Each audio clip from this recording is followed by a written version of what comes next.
Welcome, my name is Mrs. Larson. I teach Integrated Math 2 and Compacted Integrated Math 3. This is my open house presentation. I'm going to talk about my learning philosophy and what you can expect will happen during class.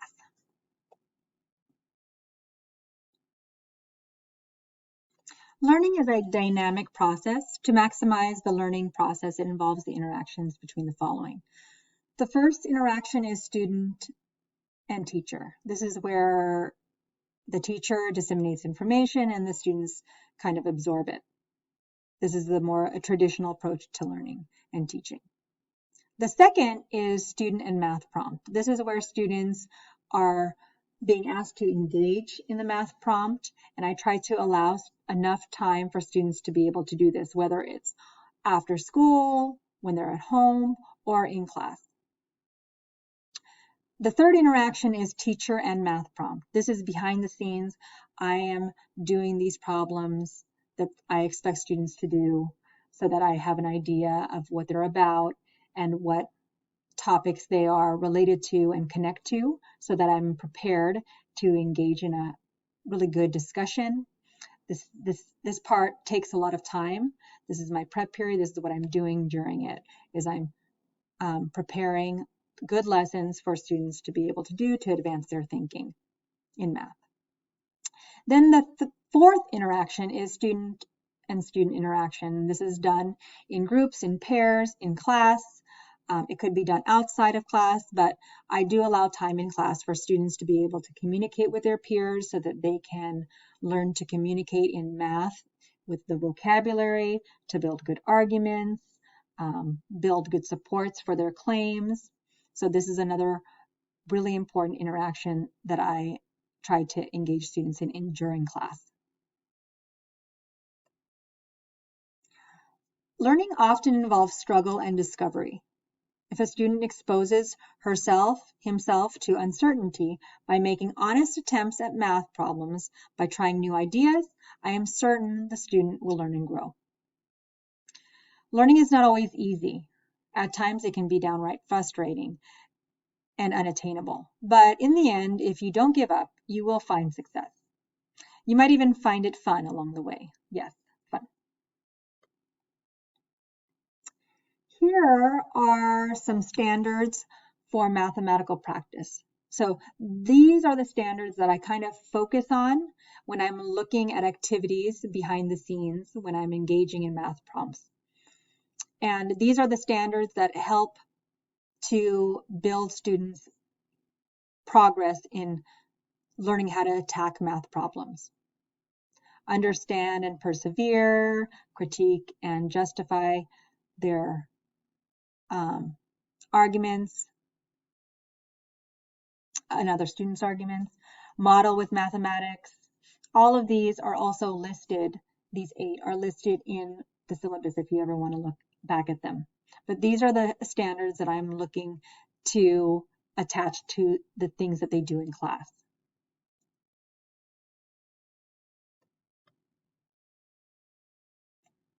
Work expectations. Best efforts on assigned work is necessary for me to discover what students know and how they are thinking. Assigned work that is thoughtfully done will truly help to guide my instruction. This allows the learning to cater to student needs. So it's really important that students are true to their responses with the math prompts, with the problems, so that I can really gauge how to navigate day-to-day instruction. A little progress each day adds up to big results. I truly believe that is also true.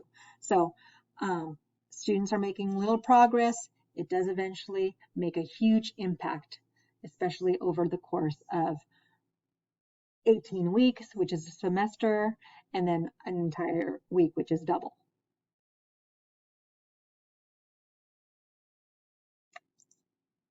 Help. What I tell students. I tell students to do as much as they can in a problem, even if they are uncertain if they're on the right track. During the review of assigned work, you will better understand the solution more if you have given it an honest attempt rather than no attempt at all. Be open to asking questions in class and to your peers in your group. Have those questions be very detailed. Be specific in your questioning. Asking questions is very important. It is a very important skill to have, as it shows you are making connections with prior knowledge. So the part of designing questions is also part of the learning process, in addition to the actual question getting answered. Questions like, I don't understand, can you help me? Not as effective as something that is more detailed. I didn't understand how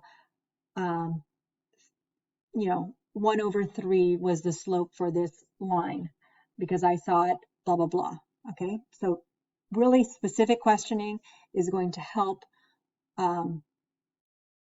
advance the learning. Here are some important reminders. They're a little disjoint, but I wanted to make sure that they were addressed here. If you have any questions, you can contact me through Jupyter or my email, but Jupyter I find I get those messages quicker because I look at Jupyter more often than I check my email. I check my email about once a day rather than Jupyter, which I'm constantly looking at. Google Classroom is also very useful. It houses the daily agendas and also some resources like the syllabus I spoke about earlier. This is very important, especially if students are absent, or even if later in the afternoon when you get home, you're wondering or trying to remember what you did that day, you'll be able to look at the agenda and then possibly any links that were attached to that day, you could also view. Virtual tutoring once a week will be announced on a week-to-week basis after the 6-week progress report. Live tutoring is available after school at the Vault, and I will let you know if there's any other additional tutoring that is going to be available through school. So I'll keep you posted. I'll most likely send a message through Jupyter. Remind your students to charge laptops nightly. I know sometimes those laptops don't keep a charge all day, but if they charge it the night before, then they're getting off to a great start for the day. And then they can always keep their charger with them and charge it in a classroom or in the hallway so that they can prepare for later in the day. Consider having your student keep a calendar for staying organized. This is super useful, especially since I don't assign daily homework. Due dates usually fall a couple of days ahead of schedule.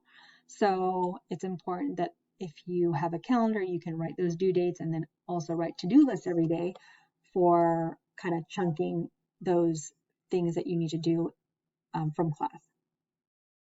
Okay, thank you for listening to my presentation.